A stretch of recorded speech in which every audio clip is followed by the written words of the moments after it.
The pregnancy test showed 2 pink lines, and all I could think about was how my abs would never be the same.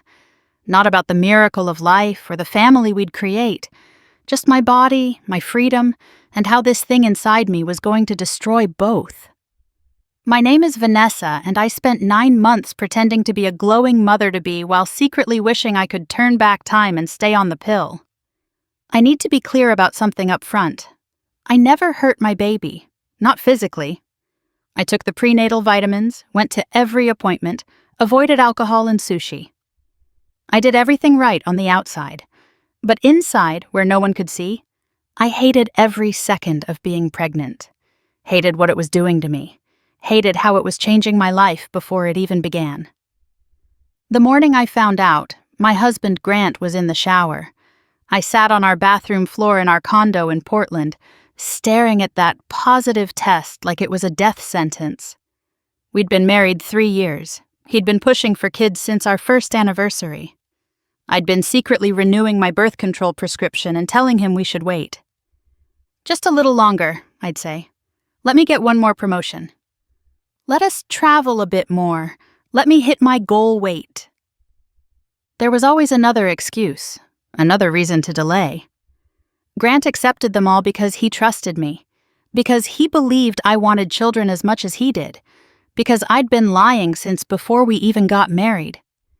The truth was, I never wanted kids, not when I was 20 and idealistic, not when I was 25 and focused on my career, not when I was 30 and finally had the body I'd always wanted, and definitely not now at 32 when I'd built a life that revolved around me. I was a fitness influencer with 200,000 Instagram followers. My morning routine started at 5 a.m. with a 10-mile run. My meals were weighed and tracked. My body was a machine I'd spent years perfecting. Size 2 designer clothes hung in my closet. Men stared when I walked by. Women asked for my workout routine. I was exactly who I wanted to be. A baby would ruin all of that. But I'd gotten careless. Antibiotics for a sinus infection. The doctor had warned me they could interfere with birth control. I'd nodded and smiled and figured the odds were in my favor. They weren't. "Honey," Grant called from the shower. "You okay?" "You've been quiet all morning." "I'm fine," I lied, shoving the test in the trash, burying it under tissues. "Just tired." I couldn't tell him. Not yet. Not until I figured out what to do.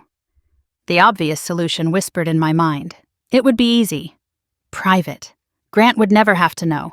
I could pretend the birth control had simply worked as intended. We could keep living our life. Saturday morning brunches that turned into day drinking, spontaneous weekend trips, sex whenever and wherever we wanted. My body would stay mine. But I couldn't do it. Not because of moral reasons or religious beliefs, but because Grant tracked my cycles. He had an app on his phone, knew when I was ovulating better than I did. He'd been suspicious about why we hadn't gotten pregnant yet, had even suggested we see a fertility specialist. If I suddenly had a miscarriage, he'd want tests, explanations, medical proof I couldn't provide. So I was trapped by my own lies and his desperation for fatherhood. That evening, I set up my phone to record and told him. Watched his face transform from confusion to joy to something that looked like worship. He actually cried, got on his knees and kissed my still flat stomach, called me the most beautiful woman in the world. "We're having a baby," he kept saying. "We're really having a baby." "We really are," I agreed, forcing my face into what I hoped looked like happiness. He immediately started planning, names and nursery themes and college funds, called his parents, who screamed with joy, called his sister, who offered hand-me-downs, posted on Facebook with a picture of the positive test, getting hundreds of likes within an hour. I watched it all happen like I was outside my body, smiled when people congratulated us, accepted hugs from his emotional mother, pretended to be excited about prenatal yoga classes with his sister, all while calculating how many pounds I'd gain, how many months before I could run again, how long before my body might possibly recover. The first trimester was a nightmare disguised as morning sickness. Everyone expected me to be tired and nauseous, so no one questioned why I seemed miserable. I threw up every morning, but half the time it was from anxiety, not hormones. My breasts hurt. My jeans got tight. My running pace slowed. "You're glowing," people lied. "Pregnancy suits you," they said. "You're going to be such a good mom," they promised. I smiled and thanked them while secretly Googling body after baby horror stories.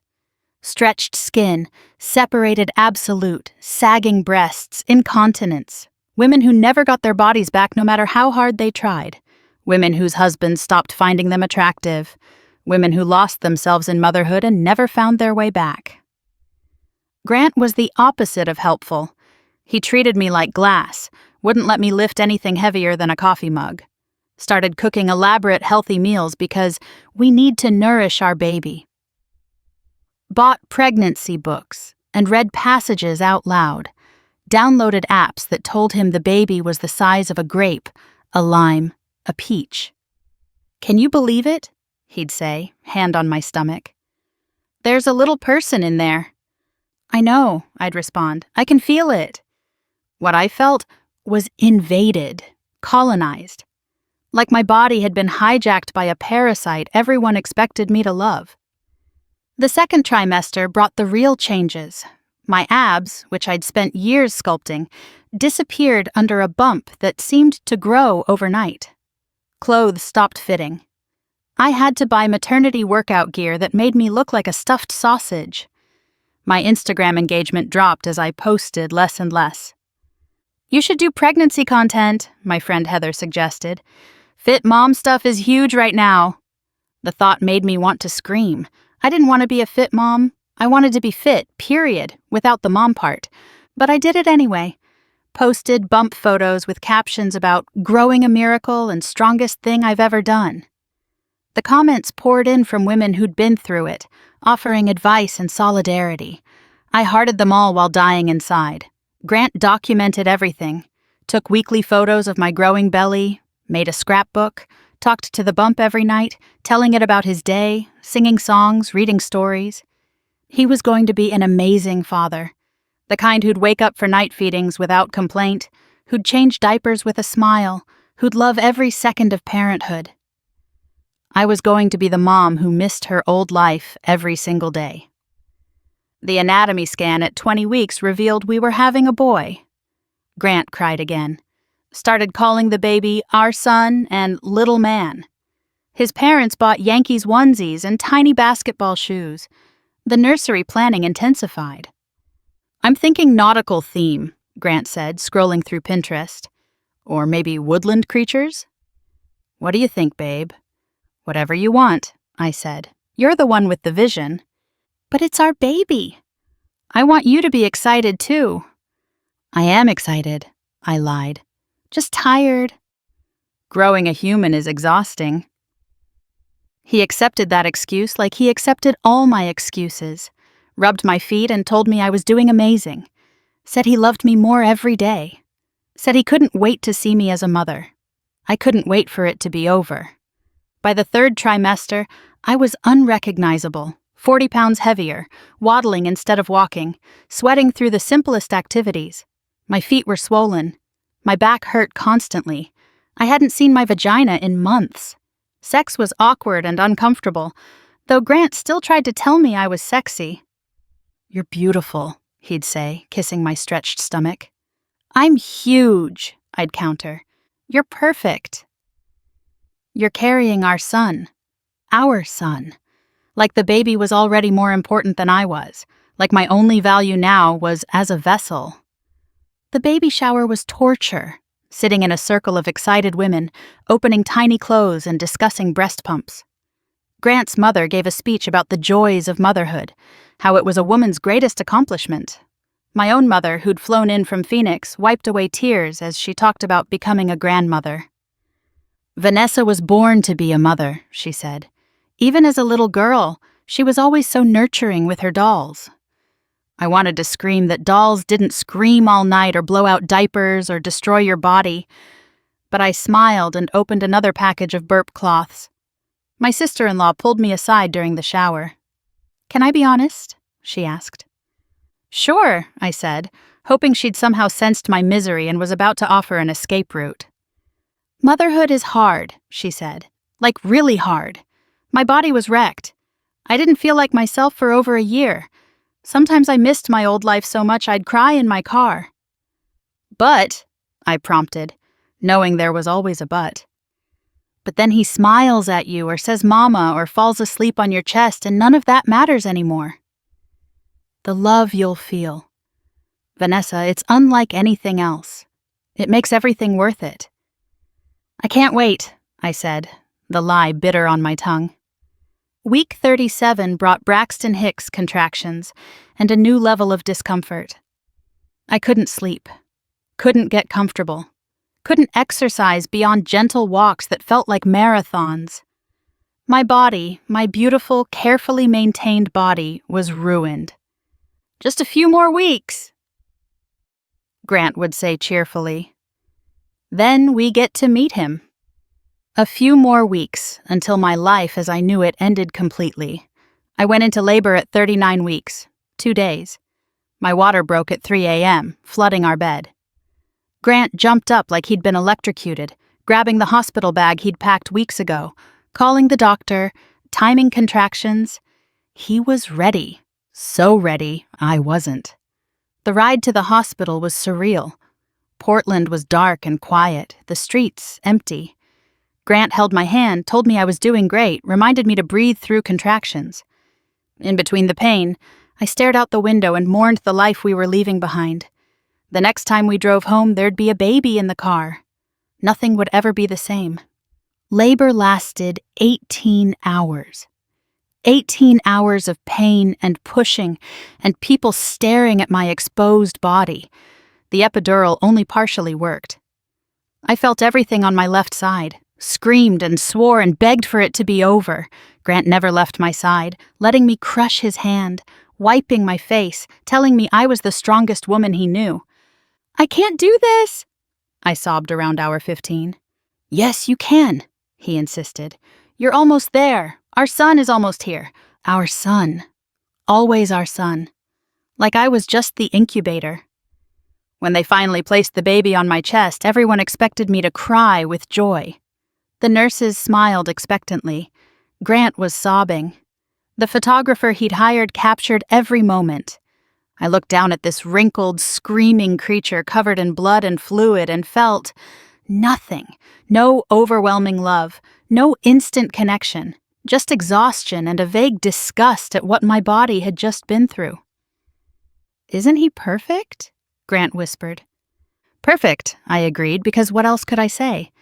They took the baby to clean him up, stitch me up, do all the post-birth things no one really talks about. I dozed off, woke to find Grant holding our son, staring at him like he was made of miracles. I've never loved anything more in my entire life, he said when he saw I was awake. Vanessa, look what we made. I looked. Saw a baby who'd need constant care, who'd wake us up all night, who'd depend on us for everything. Saw the end of spontaneous trips and lazy Sunday mornings, and my size 2 jeans. Saw a future I'd never wanted but couldn't escape. He's beautiful, I said, the expected response. Recovery was worse than labor. My body felt alien, soft and leaking and painful. Breastfeeding was torture. Cracked nipples, clogged ducts, constant demand.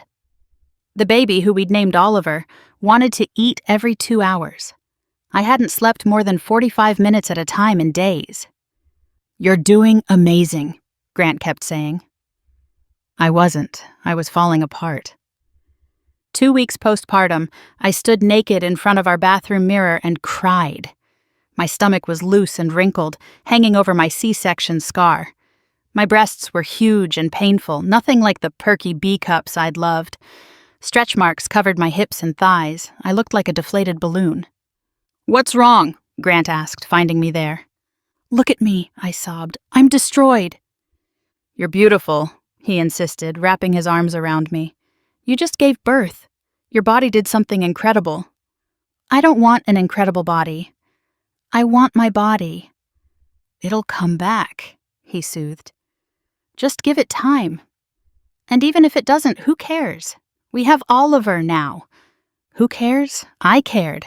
I cared more than I could ever tell him. The next months blurred together in a haze of feedings and diapers and no sleep. Grant took paternity leave, then went back to work, leaving me alone with Oliver for 10 hours a day. I did what needed to be done. Fed him, changed him, played with him when he was awake. But inside I was screaming. My days became unrecognizable. Instead of morning runs, I bounced a crying baby. Instead of carefully planned meals, I ate whatever I could grab while Oliver napped. Instead of workout classes and coffee dates, I sat in mommy groups, listening to women talk about how fulfilled they felt. "Isn't it just the best?" they'd gush. I never knew I could love like this.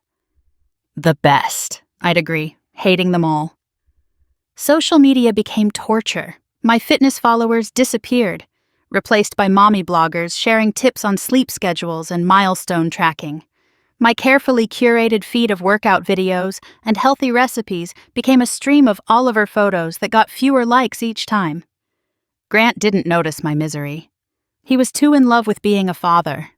Rushed home from work to see Oliver, woke up for night feedings without complaint, spent weekends wearing him in a carrier, showing him off to everyone we met. He was everything I should have been and wasn't. "I think we should have another one," he said when Oliver was 6 months old. I laughed, thinking he was joking. He wasn't. "Oliver needs a sibling," he explained. "I always wished I had a brother closer in age. And wouldn't it be nice to get all the baby years done at once?" "I'm not ready," I said quickly. "My body hasn't recovered from this one." "You look amazing," he argued. "And the doctor said everything healed perfectly." Healed. Like my C-section scar closing meant I was ready to do it all again. Like the fact that I could physically carry another baby meant I should. "Grant, number." "Not yet." "Okay," he agreed, but I could see the disappointment. "We'll wait." "But not too long, right? I don't want a huge age gap." That night, I locked myself in the bathroom and renewed my birth control prescription. Triple-checked that these antibiotics wouldn't interfere. Set phone reminders to take it at the exact same time every day. I would not make the same mistake twice. Oliver's first birthday approached like a deadline. 1 year since my life ended and his began. Grant planned an elaborate party.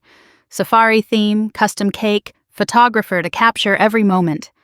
I smiled and played the proud mother while inside I counted down the hours until everyone would leave.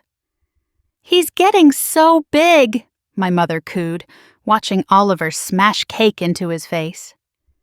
"Soon you'll have another one running around." "Maybe," I said vaguely. "Don't wait too long," she warned. "You're not getting younger." And Oliver deserves a sibling. Deserves. Like children were entitled to siblings. Like my body was public property, available for whoever needed it. That night, after everyone had gone and Oliver was finally asleep, I sat on our balcony with a glass of wine, my first in almost 2 years. Portland sparkled below, full of people living their own lives, making their own choices. I envied them all. "Penny for your thoughts?" Grant asked, joining me. "Just thinking about the future," I said. "Me too. I keep imagining Christmas morning with 2 or 3 kids, teaching them to ride bikes, family vacations to Disneyland." He smiled, lost in his fantasy. "We're so lucky, Vanessa. We have everything. Everything he'd ever wanted, maybe. I had a body I didn't recognize, a life I didn't choose, and a future that felt like a prison sentence." "We are lucky," I agreed, because that's what good mothers said. But I wasn't a good mother. I was a woman who'd lied about wanting children, who'd trapped herself in a life she hated, who looked at her son and felt obligation instead of overwhelming love. I did all the right things, fed him organic food, read him stories, took him to music classes, but my heart wasn't in it. My heart was still mourning the woman I used to be. Oliver started walking at 13 months. Everyone celebrated like he'd cured cancer. I watched him toddle around our baby-proofed condo and thought about all the running he'd prevent me from doing. All the places we couldn't go now that he was mobile. All the ways my world would shrink even further. "Mama," he said one day, clear as a bell. Grant cried, called his parents, posted videos online. I smiled and hugged Oliver, felt his little arms around my neck, and waited for the magical moment everyone talked about. The moment when suddenly it all became worth it. It never came. I loved my son. I need to be clear about that. I loved him the way you love a responsibility you can't escape. I would protect him, provide for him, ensure he had everything he needed. But the love wasn't magical or overwhelming or worth the sacrifice.